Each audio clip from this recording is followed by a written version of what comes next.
Well, I'm giving a keynote talk on Thursday for the technology section.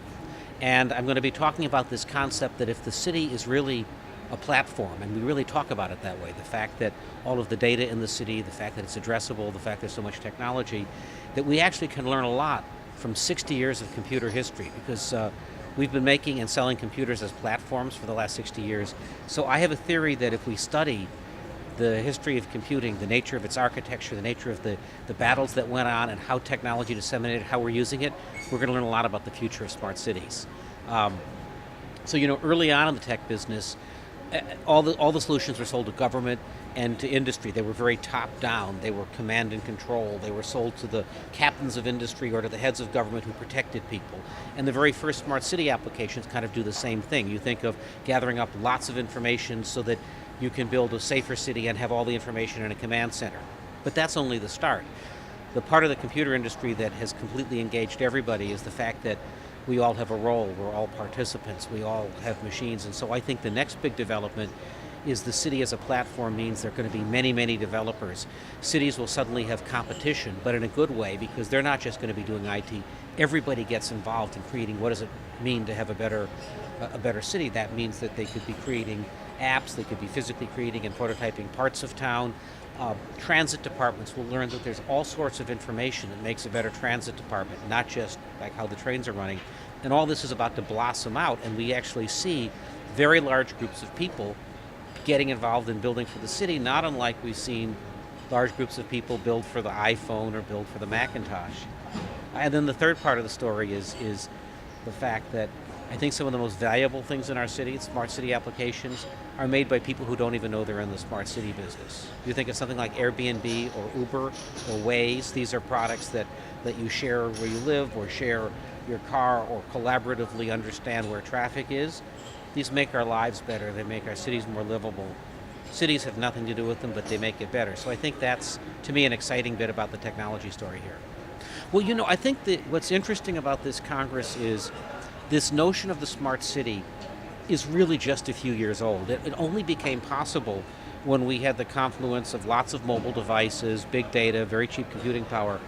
And because this field is so new, there's actually a lot to talk about. There's a lot of different ideas, a lot of different theories about how will a smart city take place. The vendors are kind of almost in their infancy learning how to sell here. So I think there's a real need for people to get together because it's a new industry and it needs to work out what are the major issues we're facing. People are learning from each other very quickly. There's this whole citizens engagement bottom-up thing is changing the nature of architecture, changing the nature of city planning.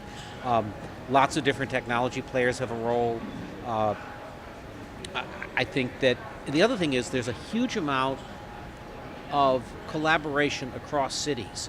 If you think of the commercial sector, there's, say, a conference for insurance companies, they're not going to share their IT techniques because they're competing. But actually, Barcelona is really interested in what Mexico City is doing, and Boston would like to share what it came up with. So there's a degree of sharing and an openness here you might not see elsewhere, and that's why it's particularly exciting to come. It really is, I guess, first of all, cities have always been laboratories, right? They've always been producing the best ideas and the best creativity in our civilization. What's different now is that across the board, they are both emitting data. So every part of our city, in a way, instruments and increasingly understands itself. The traffic can report out what it's doing. The buildings can report out their performance.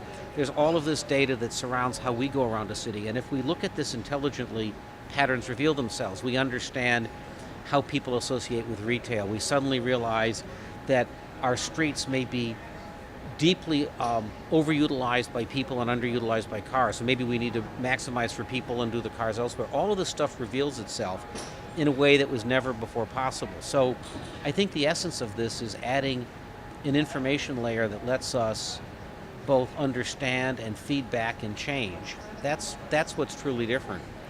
But it's so fundamentally different that I think we're just beginning to learn about it, right? The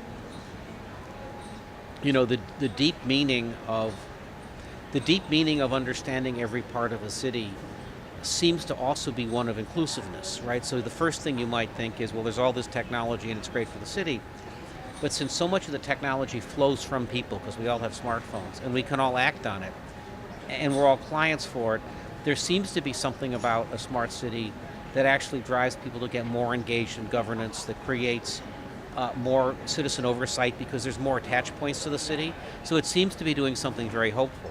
And of course, the biggest irony of all, if you go back 10 years ago or so, people used to think, well, now that we have all this technology, we don't need a city because we can just go anywhere and we can do our work and we can do email. So there was actually a theory that we'll need less cities. Of course, cities are more popular than ever because it turns out all of this communications technology makes us want us to get together more. But Barcelona, I think, is in the lead of being very curious and very experimental, right? So I think a big part about being a smart city is attracting a bunch of ideas, attracting a bunch of experimentation, and so the fact that everybody comes and looks around and is part of this city means that it's part of their thinking and part of their mind. So we're envious, with. In San Francisco, every time that we bring people together who look at this stuff, we love to show them how we're doing smart things, and we get lots of ideas from that. So it's a great asset for Barcelona, and a great chance for the rest of us to learn.